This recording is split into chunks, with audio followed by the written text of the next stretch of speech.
Bonjour à tous. Aujourd'hui, nous allons découvrir ce qu'est l'argumentation et nous essaierons de comprendre la différence entre persuader et convaincre. Allez, à tout de suite.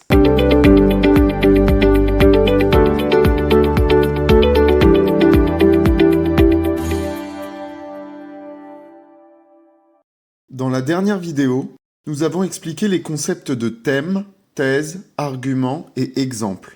Aujourd'hui, nous allons approfondir sur la notion d'argumentation. Argumenter, c'est chercher à faire adhérer quelqu'un à sa thèse. C'est prouver que notre manière de penser est la bonne. Pour cela, on va présenter son argumentation sous deux formes, convaincre et persuader. Convaincre, c'est utiliser des arguments rationnels, c'est faire appel au bon sens de la personne à qui l'on s'adresse. Un exemple avec l'écologie, et oui, le français c'est fabuleux pour sensibiliser. Si je dis « Il faut moins prendre sa voiture car c'est un engin qui rejette des produits toxiques comme du monoxyde de carbone. Ce gaz est dangereux pour la santé. » Ici, vous avez ma thèse, et ensuite, un argument logique et concret. Enfin, vient l'exemple. Ce cheminement est rationnel. Vous noterez que ma dernière phrase permet d'interpréter l'exemple. Je donne mon exemple et je l'explique. Vous noterez également qu'il ne reste ici que des petits mots, car et comme. On appelle ces petits mots des connecteurs logiques, mais j'aurai besoin d'une autre vidéo pour développer à ce sujet.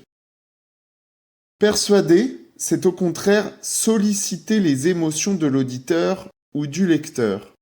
On ne cherche donc pas à mettre en avant des preuves concrètes, mais on joue sur la sensibilité de l'interlocuteur. Continuons avec l'écologie. C'est inadmissible, tous ces gens qui prennent la voiture. Enfin, nous ne sommes pas des monstres. Le CO2 détruit peu à peu la planète et bientôt, nous n'aurons plus que nos yeux pour pleurer. Dans cet exemple, la thèse est toujours la même. Il faut arrêter de prendre la voiture. Cependant, on fait appel au sentiment de l'interlocuteur. La thèse même est présentée d'une manière particulière. Regardez. Le terme inadmissible est utilisé. Lorsqu'on en fait trop, comme ça, on appelle ça une hyperbole. Ici, vous pouvez voir le premier argument et là, le second.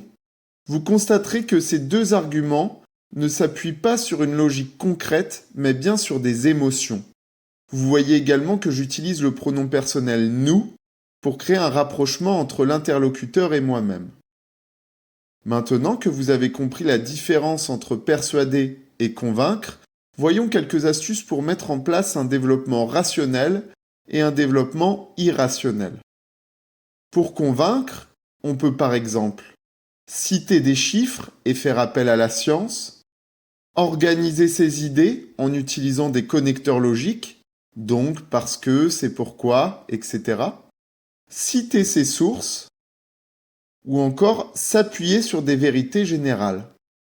Pour persuader, on peut par exemple utiliser des questions rhétoriques, raconter des anecdotes, se servir de figures de style, comme la métaphore par exemple qui est un procédé très connu, créer du lien en apostrophant en travaillant sur les pronoms personnels.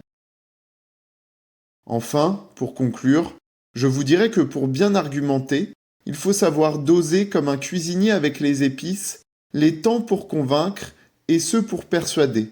Mais il faut les mélanger. Un bon débatteur sait mêler ces deux éléments de manière efficace. J'espère que cette vidéo vous a plu. N'hésitez pas à la partager, à la liker, à vous abonner à la chaîne. Vous pouvez également commenter, me faire part de vos remarques et j'y répondrai. Et la prochaine vidéo abordera les connecteurs logiques. À bientôt!